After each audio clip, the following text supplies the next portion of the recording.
আমাদের পাড়ায় মানে প্রথমে একটা পুকুরের একটা মানে ঘাড়ে একটা ঘা হয়েছিল, মানে একটুখানি হয়েছিল যে বেড়ে গিয়ে এত বড় হয়ে গেছে।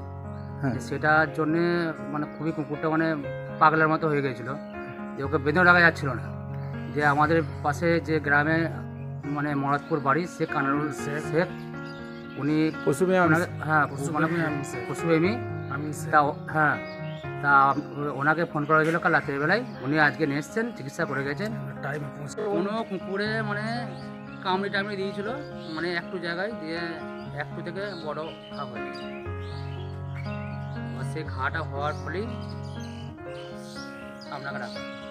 এই যে পথ কুকুরটা যে ঘাড়ে যে ক্ষতটা কতদিন আগে হয়েছিল?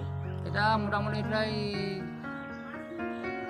2 মাস হবে, 1-1.5 মাস হবে। 1-1.5 মাস এই অবলা প্রাণী ক্ষত ঘা নিয়ে কি এই পাড়ার মধ্যে ঘুরে বেড়াচ্ছিল? না, পাড়ার মধ্যে ঘুরে বেড়াচ্ছিল বলতে আমি বলি আপনাকে, মানে পাড়ার মধ্যে ওই থাকতো।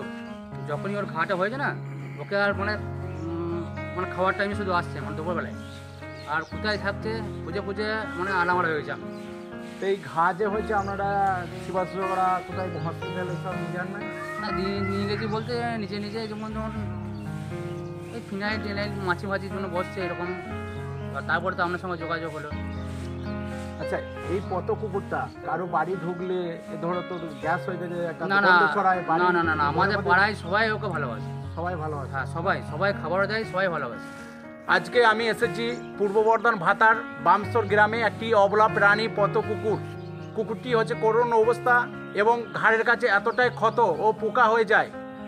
অবলা প্রাণীটির করুণ অবস্থা দেখে যে ভাইটি আমার পাশে দাঁড়িয়েছে, ওনাকে বলবো অসংখ্য ধন্যবাদ। উনিও অবলা প্রাণীর কষ্টটা এবং এই পাড়া প্রতিবেশী ভাই বোনরা অবলা প্রাণীটাকে কষ্ট না দেখে থাকতে পেরে ওনারা আমার সাথে কালকে রাত্রে যোগাযোগ করে এবং ওনার কাছ থেকে যোগাযোগ করার পর আমি বলেছিলাম আজকে আসবো, এবং কুকুরটি আমি এসে যা দেখলাম মোটামুটি 6 ইঞ্চি ক্ষত।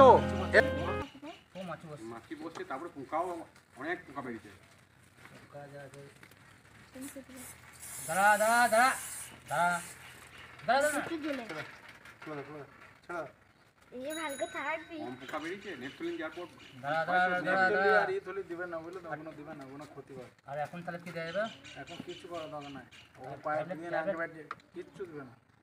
প্রাণীটি যেভাবে কষ্ট পাচ্ছিল, সেবা করার পর প্রাণীটা এখন অনেকটাই সুস্থ রয়েছে।